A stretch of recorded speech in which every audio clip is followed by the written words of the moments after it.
मनुष्यों के विकास और मुक्ति के लिए इतना शक्तिशाली सिस्टम स्थापित होने के बावजूद क्या काशी में रस्मों को करना ज़रूरी है?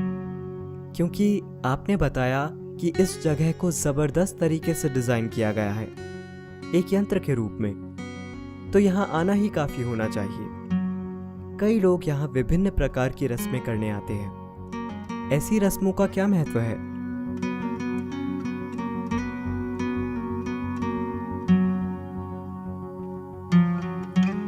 काशी रस्मों से भरी हुई है। यह अनुष्ठानों का केंद्र रहा है। भीतरी प्रक्रिया करने से ज्यादा भरोसेमंद कुछ नहीं होता। वो सबसे अच्छा तरीका है।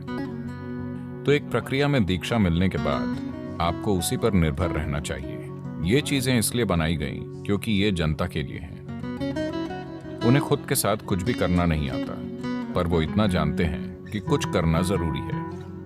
तो इसीलिए एक ऐसा यंत्र और यंत्र के साथ जुड़ी जटिल रस्में करना बहुत उपयोगी है, क्योंकि इससे कई लोगों की एक साथ मदद होती है।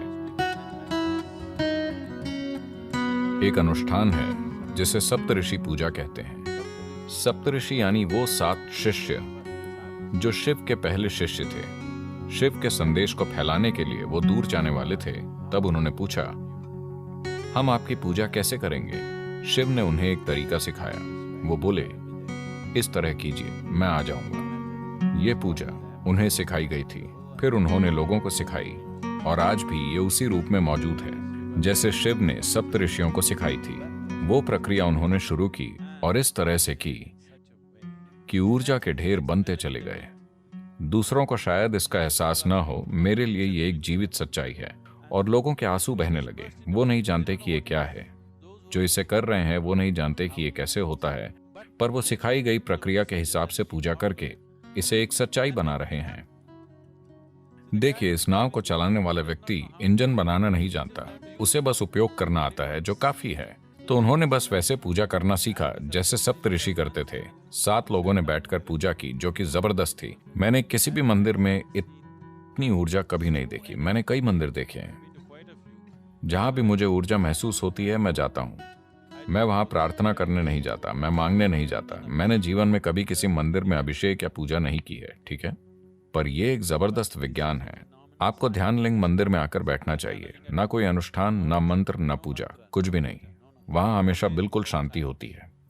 बस जाकर वहां बैठें और देखें, क्योंकि उसे मूल रूप से ध्यान के लिए बनाया गया है। जिन्हें ध्यान के बारे में कुछ नहीं पता, जिन्हें कोई निर्देश नहीं मिला है, बिना किसी निर्देश के लोग ध्यानमय हो जाते हैं। तो ये तकनीकें हैं, न कि विश्वास प्रणाली। तकनीकें जिनका ध्यान नहीं रखा गया।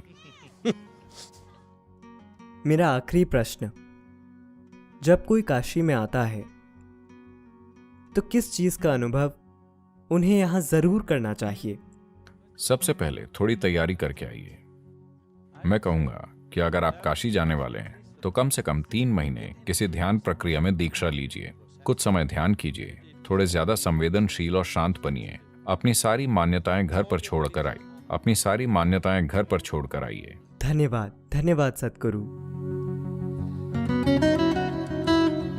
ये दुनिया की सबसे जटिल और रिफाइंड मशीन है। ये काशी है। ये अद्भुत है कि किसी ने ऐसी जगह बनाई। इसे बहुत बुद्धिमानी और काबिलियत से बनाया गया है। इसके पीछे दृष्टि और करुणा ये है कि ये सभी के लिए उपलब्ध हो। इसीलिए हम उन लोगों को नमन करते हैं। दुनिया को इसी की जरूरत है, ना कि कट्टरता, फिलॉसफी या विश्वास प्रणाली की। इंद्रियों से परे जाकर उस चीज का अनुभव करने की क्षमता, जिसे फिलहाल परे की चीज माना जा रहा है। यही अकेला तरीका है जिससे मनुष्य जानेगा और जिससे मानव चेतना का विस्तार होगा। मानव समाज में हुए छोटे छोटे टुकड़ों से परे इंसान के विकसित होने का यही एक तरीका है। पर उन यंत्रों को व्यवस्थित रूप से नष्ट किया जा रहा है। इन चीजों को वापस लाना महत्वपूर्ण है। अतीत से हम बच निकले, पर क्या हम भविष्य से बच पाएंगे?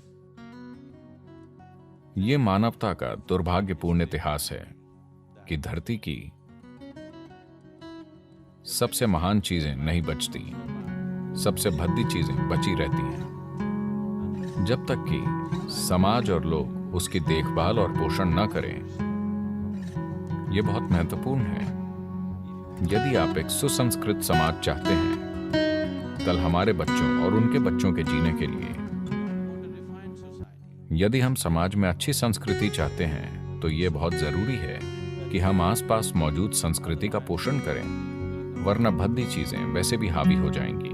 भद्दी चीजें आसानी से प्रकट हो जाती हैं। संस्कृति को प्रकट करना बहुत मुश्किल है क्योंकि यह हजारों सालों में विकसित होती है।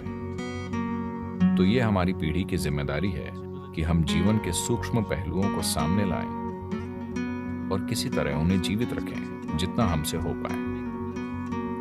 हम एक और काशी नहीं बना सकते, पर मौजूदा काशी को जितना हो सके उतनी अच्छी तरह से संभालें और ज्यादा साधन बनाएं जिनसे मनुष्य बड़ी संभावना से जुड़ पाए।